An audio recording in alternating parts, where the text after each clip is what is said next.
안녕하세요. 랜덤 지식 큐레이터 렌즈큐입니다. 오늘은 어떤 지식들이 있을까요? 첫 번째, 세상에서 제일 작은 나라는 어디일까요?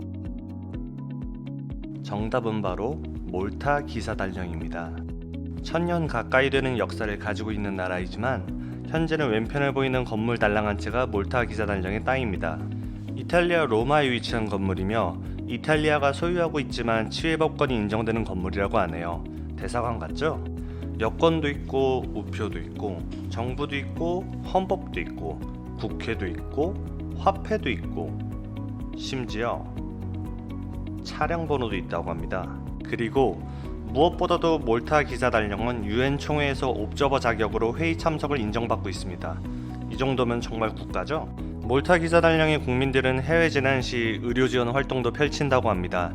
물론 예전엔 전투도 했습니다. 잠깐, 근데 여기서 UN 총회의 옵저버 자격은 어떤 자격일까요? 옵저버 국가는 UN에 초대를 받아서 참여하는 국가로서 과반수 이상의 투표를 얻어서 부여되는 지위입니다. 사실상 UN 산하의 국제기구에 가입할 수 있는 사실상의 국가지를 말하는 것이죠. 바티칸 시국과 팔레스타인 해방기구도 UN 옵저버 자격을 가지고 있네요. 참고로 바티칸 시국은 국제법상 두 번째로 작은 나라입니다. 어떤 역사를 가지고 있길래 1000년이 지난 지금 달랑 건물 하나가 그들의 근거지일까요? 아주 짧게 말하면 그들의 마지막 근거지는 몰타섬이었고 18세기 후반 이집트를 정복하러 가던 나폴레옹에게 섬을 뺏기게 되고 전전긍긍하다가 이렇게 됐죠. 목이 좀 타네요. 캔커피 한 잔 마시고 갈까요? 캔커피는 근데 누가 만들었을까요? 커피의 본고장 에티오피아? 더치커피의 네덜란드? 스타벅스의 미국? 아 맞다, 참고로 더치커피는 다소 잘못된 명칭이고 요새 자주들 마시는 콜드브루가 올바른 명칭입니다. 암튼 캔커피를 처음 만든 나라는 일본입니다. 바로 일본 커피의 아버지인 우에시마 타다오가 만들었는데요. 원래 커피 제조사를 운영했었던 우에시마는 1969년에 세계 최초의 캔커피를 발명해내게 됩니다. 물론 지금과는 사뭇 다른 통조림 캔 느낌이네요. 일본에 가면 우에시마 커피 전문점이 있는 걸 볼 수 있습니다. 또 UCC 박물관이라는 커피 박물관도 있죠. 근데 캔커피를 왜 만들게 됐을까요? 평소와 같이 기차를 기다리며 우에시마는 병커피를 홀짝홀짝 마시고 있었습니다. 그런데 그만 기차가 너무 빨리 도착해버렸습니다. 그 당시에는 병커피를 마시고 매점에 빈 병을 돌려줘야 하는 시스템이었는데 우에시마는 쬐끔 마신 병커피를 다시 매점에 돌려줘야 했습니다. 남은 커피가 너무 아까워서 뭔가 편하고 좋은 방법이 없나 생각하다가 캔커피를 생각해내게 되었다고 합니다. 참고로 한국은 믹스커피를 제일 처음 만든 나라입니다. 동서식품에서 만들었죠. 그나저나 올여름 다들 휴가는 어디로 가시나요? 저는 코로나 때문에 혼자 드라이브나 가려고 합니다. 여름에 꼭 타이어 미리 점검하시는 건 아시죠?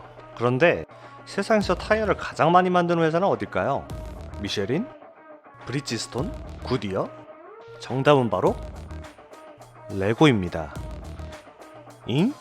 레고는 세계 최대 타이어 제조사입니다. 1년에 거의 4억 개의 타이어를 뽑아내죠. 물론 장난감 바퀴들입니다. 앞에 말씀드린 타이어 회사 중에 미쉐린은 미슐랭 가이드를 만든 회사로 유명한 건 아시죠? 철자는 같은데 왜 대부분 다르게 부를까요? 미슐랭 가이드는 타이어보다 먼저 1980년대에 한국에 소개되었습니다. 그 이후 1988년 미쉐린 타이어가 한국에 진출하게 되는데 미슐랭 대신 한국인이 더 접하기 쉬운 발음인 미쉐린으로 진출하게 됩니다. 그리고 추후 2016년 미쉐린 코리아에서 이름을 미쉐린 가이드로 수정합니다. 그런데 아직은 미슐랭 가이드로 부르는 사람이 많은 것 같네요. 잠깐, 근데 왜 타이어 회사가 맛집책을 만들어내게 됐을까요? 이유를 알기 위해선 그 당시 프랑스 상황을 알아야 하는데요. 미쉐린 타이어가 설립되던 시점에 프랑스에는 자동차가 별로 없었습니다. 도로 사정도 좋지 않아서 자동차가 다니기 힘들었고 자동차 여행은 돈도 많이 들고 위험한 행동이었죠. 이런 상황을 캐치한 앙드레 미슐랭은 자동차 여행을 장려하기 위해 운전자들에게 유익한 정보를 담은 책을 만들어내게 되었고 초반엔 미쉐린 타이어 구매자에게 무료로 배포했습니다. 초창기 책의 주 내용은 주유소 위치나 타이어 정보 혹은 도로 법규였습니다. 식당 소개는 그렇게 비중이 크지 않았죠.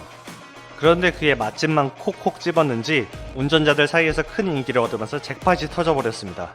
1922년부터는 유료로 팔기 시작하면서 세계 맛집책의 대명사가 되었습니다. 미슐랭 가이드의 맛집 등급은 총 3개이고 11개는 요리가 훌륭한 식당, 별 2개는 요리가 훌륭하여 멀리 찾아갈 만한 식당, 별 3개는 요리가 매우 훌륭하여 맛을 보기 위해 특별한 여행을 떠날 가치가 있는 식당입니다. 그리고 최근에 빅구르망 등급이 추가되었습니다. 한마디로 가성비 끝판왕 등급 정도? 제가 오늘 준비한 내용은 여기까지입니다. 여러분의 구독, 알람, 좋아요, 댓글은 저에게 큰 도움이 되니 부탁드리겠습니다. 다음 편은 우주를 시작해서 어디로 뻗어나갈지는 모르겠어요. 그럼 안녕.